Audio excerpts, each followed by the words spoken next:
Hey, it's Ryan Reynolds, and I'm here with Keith, co-star of my upcoming film, If, only in theaters May 17th. Do you want to tell people the big news?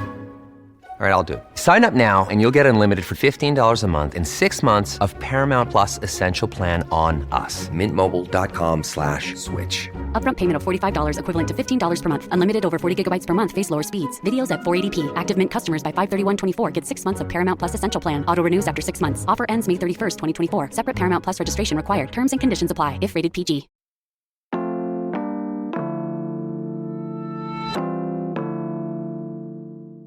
Today on CityCast Pittsburgh, a North Side horse took a river plunge this week, and the state wants you to weigh in on the next 5 years of state park investments. Plus, a few sports legends are headed back to the Burgh for a new fundraiser, and we are pouring one out for Ollians who bought tickets to the music festival that I guess wasn't meant to be.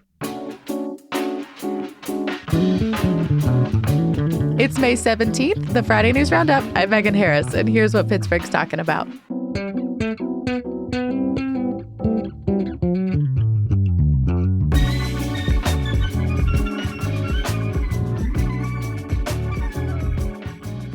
I'm with CityCast Mallory Falk. Good morning. Good morning. Before we get into the show, a quick reminder that we have a membership program here at CityCast Pittsburgh. We put so much work into finding these events, stuff that's fun, that's informative, that is always local. So if you want to give our show a little love, you can join at membership.citycast.fm/Pittsburgh. Yeah, and that membership gets you things like ad-free listening, exclusive updates, and VIP access to events, which stay tuned for an announcement very soon if you are indeed a member. If you want the scoop early, there is still time to join. That's membership.citycast.fm/Pittsburgh. And we're joined this week by our wonderful contributor, freelance writer Meg St. Esprit. How's it going? Good. It's Friday, so better than it was yesterday. Well, we are very excited. One of the reasons we wanted to talk to you, Meg, is because you are one of my favorite horse girls. And there was some Pittsburgh horse news this week. Let folks know what happened on the north side. Yeah, as you said, I'm a classic horse girl. Grew up with, the shirts and all of it. And actual horses. We did actually have horses. I grew up in Zilly. You owned horses? I feel like that's less usual for a horse girl. Usually you have best to just case. take a field trip to watch them wistfully. No, so I grew up in Zillynople, and we had a barn and 4 horses. Yeah. Wow. I did. I was the 4-H president. Yeah. You have bona fides. Amazing. Yeah. So Sunday night I was, looking at social media instead of doing housework, which is usually doom scrolling. Right. Yeah. And Pittsburgh Scanner account on Twitter, if you're not following it, it's amazing. They pretty much just reshare what they hear on Pulse Point and different scanner apps around the city. So they shared that there was a horse swimming in the Ohio River off of the shore of Brighton Heights, Bellevue, which is where we live. I was immediately invested. My family did not let me go down, thankfully, because I would have made a fool of myself. But yeah, swimming.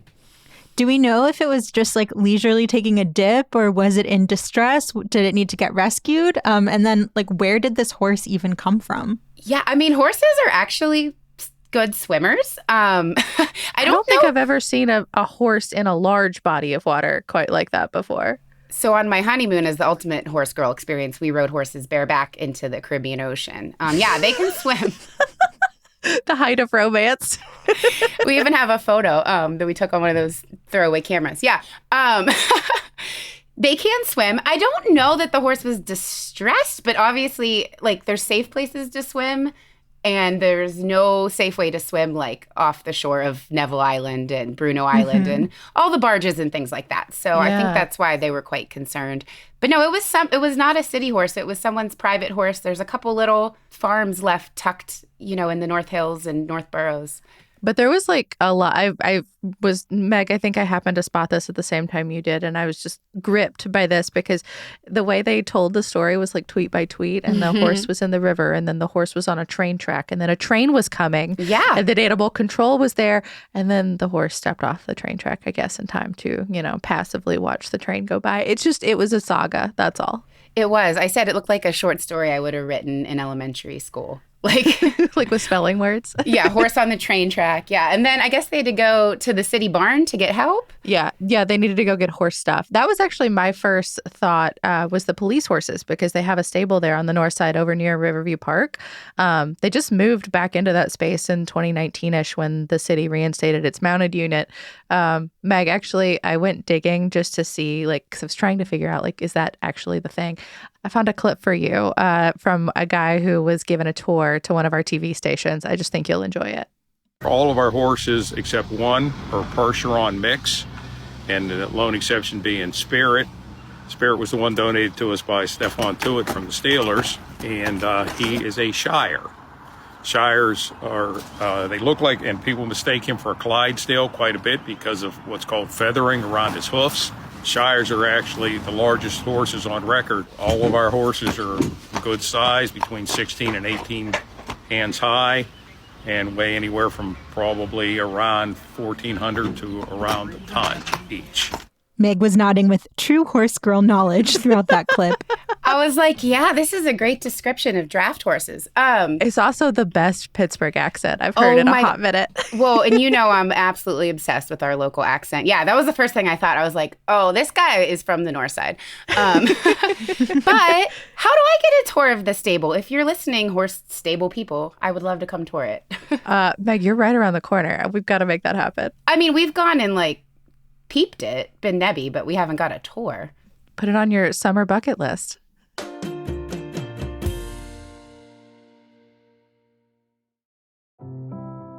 The show today is brought to you by an incredible local resource, AIDS Free Pittsburgh, and their pledge to end the HIV/AIDS epidemic in Allegheny County by 2030. If that is a cause that is close to your heart, make sure you're around for their biggest event of the summer, the 6th annual Too Hot for July. It is a party, but it is also a chance to get confidential HIV and STI testing for free, plus info on the incredible preventative medicines we have now to keep yins happy, healthy, and feeling your most confident out on the town. So come on out to Allegheny Commons East Park on Thursday, May 30th.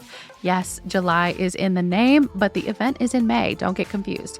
May 30th from 4 to 10 p.m. There will be DJ sets, a health fair and marketplace, a ballroom-inspired dance battle, cash bar, food trucks, and more. Plus, a performance by Tony Award winner Alex Newell, a.k.a. Unique from Glee. This is all thanks to True Tea Pittsburgh and so many folks doing the good work out here in the community. So do not miss out. Learn more at toohotforjuly.com. Well, moving on to some sports-ish news, Megan, I know you had a big moment a few weeks ago when you actually got to talk to a Steelers legend. Maybe not as exciting as a North Side horse wrangler, but right up there. Right up there. Yeah, I got to chat with Troy Polamalu and his wife, Theodora. It was super exciting because I grew up watching him play. And also, I just loved, as a fellow big-haired individual, his hair commercials. Do y'all remember those? Yeah. I feel like if you were around, well, I mean, if you watched football or lived in Pittsburgh for any amount of time, he was the one with like the luscious black curls who used to do like the 90s Herbal Essences shake, particularly out of his helmet because he always wore his hair down even during games. So, you know, if like this enormous safety coming at you, and his number did not give it away, the hair under the helmet always did. Anyway, he's been retired for ages, but he is coming back to Pittsburgh, I guess, this coming week to host this big charity thing. Meg, we were chatting about this before we turned on the recorder, but I guess you got information on this event too. Yeah, at Kidsburg, we got some info on the Resilience Bowl. It just seems like a really neat event. I'm excited to hear a little more about it, and I hope it becomes a regular thing. Yeah. So the Resilience Bowl is Tuesday, May 21st from 5 to 8 p.m. It's a football game, a flag football game, but grown-ups are playing it. There's all kinds of folks coming into town, a bunch of celebrities. I'm just going to read a few off the list because I thought a few of them were funny. So there's a ton of former Steelers, but also the wrestler Kurt Angle, who's from Pittsburgh. Mm-hmm. There's some country artists and rappers. Wiz Khalifa is on the list. I hope someone asked him about Sudden Little Thrills. Would love to know. Yes, the investigative journalism we need. Who'd love to know what happened there. There's a bunch of comedians, some from here, some not. And my favorite, perhaps, is Chris Kirkpatrick from NSYNC, who, according to Wikipedia, is from Clarion, which I did not know. Did not know. I feel like Pittsburgh is very quick to claim Christina Aguilera. I've never heard us claim someone from NSYNC. Information. We should, though. That's awesome. Yeah. So there's going to be an obstacle course for sponsors that's sort of inspired by the Pro Bowl. So all this is happening at Acrisure Stadium. When I talked to Theodora, she said Troy was designing all of this himself, like the rules of the game, who's playing on which team, like he was going to pick, because I guess some people had strong opinions about which coach they played for. Like gym class rules on steroids. Yeah. Yeah, Mike Tomlin, our current head coach, is coaching one half, and then Bill Cowher, our former head coach, is doing the other team. But I think it's really funny. She was like truly like giving him a hard time for like being a little behind schedule for, deciding what he wanted this to be. I mean, I guess I'm not super familiar with flag football. I assumed there was like an agreed upon list of rules. Is that not true? Like, why is this something he's having to come up with himself? I mean, I think because it's his charity event, right? So like, at, my party, I make the rules. But I guess he was also torn. So American football is going to be in the Olympics this year, which I'd completely forgotten about. Oh, wow. And he wanted to spotlight that, but that's a 5-on-5 game. But he's got all these celebrities coming in and people want to play. So 7-on-7 actually made more sense and got closer to the rules that everyone who watches football here is familiar with. Anyway, he seemed very conflicted about it all, and it was very funny to watch the two of them give each other a hard time in real time, It felt very intimate. And Megan, I know from you that all of this is actually designed to benefit the Neighborhood Resilience Project in the Hill District. It's a group that focuses on trauma-informed community development. It's led by this great guy, Father Paul Abernathy. I know Theodora's been working with him for years before he became a priest. Yeah, I didn't realize that part until they were talking about it. I just thought it was like really cool. I knew that they were all connected. I didn't realize it went back quite so far. Yeah. I just love how it feels like such a nostalgic thing for me. Like Cowher, Polamalu, this is who we grew up watching. And then bringing it together with modern day for a good cause. Like, I'm just excited about it. One of my kids plays flag football. So it's cool to see that too, out being publicized a little bit. Yeah, and it's like an accessible price too. So tickets for kids and seniors are $10. And then if you're, I think it's ages 22 to 64, it's $20 a ticket. So it does seem like a much more inclusive way to put on something like this while also, of course, making money for the thing it's trying to support. Yeah, I mean, I just really love when local legends like Polamalu are really committed to kind of giving back to the community and still, right, I don't even think he lives here anymore, but still wants to support Pittsburgh. Yeah, they're in San Diego now. I didn't remember any of these details, but they were listing off their Pittsburgh cred. They said they got engaged in Minios, got married in Squirrel Hill, and both their kids were born at McGee, just like you, Mallory. Oh, ultimate Pittsburgh cred. Yeah. Yeah. So anyway, here's a little more about why they wanted to get involved. It's about understanding that this is a long-term investment into communities. It's an understanding that these things take a lot of time, and they take a lot of time to then get the metrics to show other people that it works. But we know it works because the people who live there immediately feel the neighborhood resilience projects. Yeah, I think the real secret sauce that makes this very special is that oftentimes when people look at trauma, they see it from a third person perspective, where trauma from this perspective is from a first person perspective. That's why it's really important that what the secret sauce is that it's the community members within themselves that form the programs. And that's where we've seen like the biggest impact, because the community members themselves are saying, this is what we need, this is what I need. And I think that's what's very different than any other forms of support when you're trying to help a community. I just love this. So my background, I know you guys know this, but for our listeners, before transitioning into journalism, was in counseling and development. And we are just beginning to really understand the effects of trauma. But one thing that is really clear from all the research is how we help people recover from trauma is everything. So I think a program like this that is talking about community support, trauma-informed care, this is meeting a real felt need in this city. And I just am excited to see what comes out of this. Yeah, and if you're not familiar with Father Abernathy's work, he's done a lot of cool stuff. We will drop some links in the show notes so that you can learn all about him. And just an aside, meeting Troy was great. I had a wonderful time. But this has got to be one of the stranger press junket experiences of my career. So instead of trying to do like a normal back and forth, I was asking him about the event. But then I also asked him just some really silly questions because I couldn't help myself. One of them was what was their favorite sports movie, because Troy gets all the attention. But Theodora was a college athlete and I knew she'd have opinions. This is what they said. Oh, wow. Am I allowed to say? Yeah, okay, yeah. Yeah. Any given Sunday.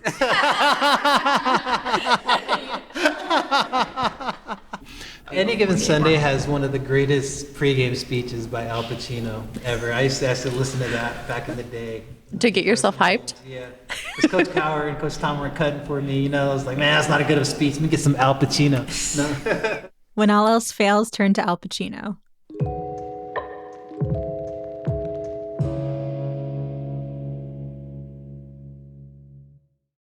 So summer's coming. I feel like everyone on the team has been talking about how we're going to get outside this season. Personally, I am planning to spend some time at my neighborhood pool. I just found out I can reserve it, so that's super exciting. But the state is also thinking about our outdoor spaces and maybe how to improve them. Meg, while we've got you, I'm curious, are there any state parks or like green spaces or anything like that that you are just like really in love with? Oh my goodness, how much time do we have? But seriously, our state parks and recreation spaces are some of my family's favorite local resources. We're camping all the time. I think people don't realize how much we have to offer, like really close to the city. We have tagged and tracked monarch butterflies, toured fish hatcheries, kayaked, visited a wildflower farm, all of this with DCNR park rangers from Pennsylvania, and it's all been free. I would say our top three are probably Raccoon Creek, which is out near Hopewell, Pymatooning, which is about an hour and a half north, and then Moraine State Park, which is a little bit north of the city as well. But really, we haven't found a park we don't love. Mallory, what about you? I have a guess. You usually recommend the same one. Yeah, I've said it on the show before. Sorry to be predictable, but I am an Ohio Pile girl. They've got biking, whitewater rafting. It has everything. So that is my go-to spot. It is a really great one. It is, yeah. Well, these are the kinds of strong opinions the state wants to hear about. They're doing a new survey. It's out now. Shout out to a recent guest of ours, Marcus Schaffner, because he told us about it. If you listen a lot, he's the guy who told us where to go camping around Pittsburgh this year. But yeah, the state has a 5-year master plan where they outline how and where we're going to put our resources for the next few years. So what are some examples? Like, what did they do the last time around? Well, for the 2020 to 2024 one, they only got to about 70% of the list because of that whole pandemic thing sort of threw off the process. Right. So they finished the whole plan in 2019. And then, of course, what happened. I talked to Brandon Hoover about this. He's a conservation and recreation specialist with the state. So it's really valuable for all of Pennsylvania to have a say in what investments are being made in outdoor recreation, what the trends are. So obviously a lot has changed since COVID, as the news has covered a lot that people are recreating more outside. And so we were really excited to see what kind of shifts were occurring just even within our own Commonwealth. And sure enough, some of the preliminary results are showing that people are indeed recreating a lot more outside. On both our public and private lands. Yeah, I mean, I definitely felt that like during the peak of the pandemic, the only thing to do really was to try to go somewhere outside, somewhere pretty spacious where you might not be bumping into other people. And so I feel like I really re-engaged with nature and outdoor spaces during that time and have kind of tried to keep it up. Yeah, I agree. I mean, we've always been a pretty big outdoor family, but when we homeschooled during the pandemic, because virtual school wasn't working for us, we spent so much time outside. And I love that the trend is staying. I just saw some data from CampSpot. It's like the Airbnb of campgrounds, that camping is like incredibly on the rise for this year. Like more, it's not only did it rise during the pandemic, but it's like continued to rise. So I think this survey is great to see what all these new people using recreation spaces want. So COVID's changed stuff, but you said they did get through like 70% of their list. So what was on there? What did they actually accomplish? Yeah, their talking points listed a few things they seem to be very proud of. So they created this new administrative office. You know how in Pennsylvania we love to put someone in charge of a thing. So hopefully they can help advocate for good stuff in the future. They did this access map, which I will link for both of y'all. I find it very difficult to navigate. I'm not really sure what I'm looking at. It seems to show that the Pittsburgh area is like a low to medium priority level for investment, depending on what teeny tiny part of it you're looking at.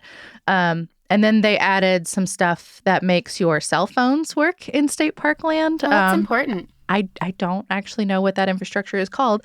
And they planted a whole lot of trees, bushes, just green stuff generally to help everything look nice and lush for the future. Okay. I don't know how they do the cell phone thing, but I know that we actually switched carriers because we had no service in a lot of the parks. And just as a parent, like if something happens, I don't know, you want to be able to call 911. So that's good news. Yeah. Seems real important. Mm-hmm. So now this new survey is out. It's how we can influence what they do next. So I took it. It was pretty quick. It took maybe 10 minutes tops. And I loved the questions. There was a lot about disability access, which we definitely need more of. And I also loved this under the categories of outdoor recreation that people enjoy. It said passive recreation, including relaxing, reading, hammocking, sketching, painting, etc. I always say I don't have enough hobbies, so I'm going to add reading and hammocking. I didn't even know hammocking was a word to my hobbies now. So that's something you can do on state lands is hammock. Do they provide hammocks for you? I don't know, but I actually have a portable hammock. Yeah, I have several hammocks, Mallory. I don't know how I've acquired them all over the years, but I'm happy to help you if that's something you're interested in. I've got one too. I was just thinking it would be nice to not have to lug one if they you can like pull up and grab one from them. That would be nice, yeah. So they really want people to participate in this thing. Hoover said that they're hoping to get 8,000 responses. When I talked to him, he said they were at about 5,500. It is open through Wednesday, May 22nd. So make your voice heard. Yeah, it's available in English and in Spanish. And even if you're not, the most rugged outdoor adventurer, you just use these parks occasionally, the state still wants to hear from you. So don't be afraid to share your input. Don't feel like you need to be out camping every weekend for your voice to matter. So before we go, what's everyone going to be watching for this week? Any big stories that, have tweaked your interest? So this is actually on behalf of producer Sophia Lowe, who's behind the scenes today. But she, like I think a lot of Pittsburghers, is very peeved about how Sudden Little Thrills got canceled suddenly this week. We mentioned up top, we got to ask, was Khalifa for answers? Maybe he was one of the headliners. Nobody knows what happened. Yeah, he was supposed to be here. The festival was supposed to happen in Hazelwood Green in September. There were headliners like The Killers and SZA, but it was canceled earlier this week. And all of the posts on social got deleted. So I know Sophia is watching for her refund. And meanwhile, we've got to shout out the Pittsburgh Independent for getting the best quote unquote statement from the show organizers that I saw all week, which was just quote, ugh, bummer. That's the official word, I guess. Firefest. Oh my gosh. Okay. I know. That's the first thing I thought of too, Meg. I mean, well, I guess at least it got canceled before everyone had traveled and was stuck with their sad cheese sandwiches in a tent. Yeah, that's I know. True. The comment sections in every news story has been like rich text. Yeah. Mine is a little bit of a callback to a previous episode. On Monday, we talked about how many people get hurt or killed in traffic accidents here in the city, and how both city planners and bicycle and pedestrian advocates are trying to change how they gather accident data or near accident data, since clearly the same old way of doing it just like isn't showing them what they need to see to be able to affect change. Yeah, it was a really good episode. If you missed it, please go back and listen. But after we recorded that episode, another cyclist was hit here in the city, traveling in that bike lane along Smallman Street. In our episode, we were focused on, kind of that one intersection downtown along Stanwyck Street. But some of the advocates we've talked to have stressed over and over again that Smallman Street is another like heavy spot for some of these accidents or close call situations where people feel like they're being put in danger. Yeah, and I mean, thankfully the cyclist is okay, but he was hit by a car, so it's still scary. He was using a dash cam when he was hit, so there's a video of the whole thing, and it looks like this car kind of makes a right turn across the bike lane without signaling. We will link to it in our show notes, but, this is why we did this episode. It's dangerous, and the city needs to know about it so changes can be made. Anyway, the link for that is in our show notes if you want to hear Mallory and I fuss more about traffic and design. Meg, what about you? What do you got? For me this week, it was the passing of famed local forensic pathologist Cyril Weck. First of all, you know how us Yingers feel about anyone local who makes it big on a national stage. We have so much pride. We just talked about Polamalu, this dude from NSYNC. I don't know all their names, sorry. I was more of a Backstreet Boys girl. But Dr. Weck, he changed the face of how we investigate crime in this country. Like, he was involved with the JonBenet Ramsey case, O.J. Simpson. He reopened up the investigation on JFK's assassination. And despite decades of dealing with death day in and day out, and also dealing with several different controversial cases and situations in his career, he was always a pretty jovial and upbeat guy. Everyone I ever talked to who interviewed him just said he was pleasant to be around. Yeah, I can co-sign that. He was one of the first people I ever talked to when I moved to Pittsburgh to be a reporter, and he was just incredibly generous to explain, like, with his time and talent, what it was I was supposed to be writing about that day. It just made a real mark for me. Not everybody at that, level of their career is that kind to someone so young in theirs. Yeah, I love that. Rest in peace.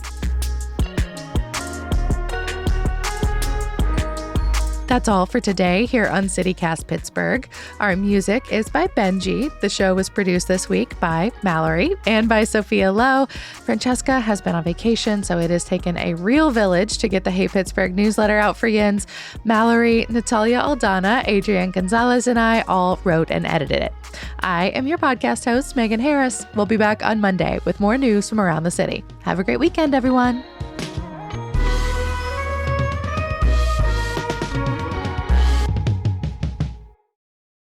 And actually, while we're doing that, I'm going to shut the door because my dog has found a bone at this house and just going to town on it. And I don't want that on mic.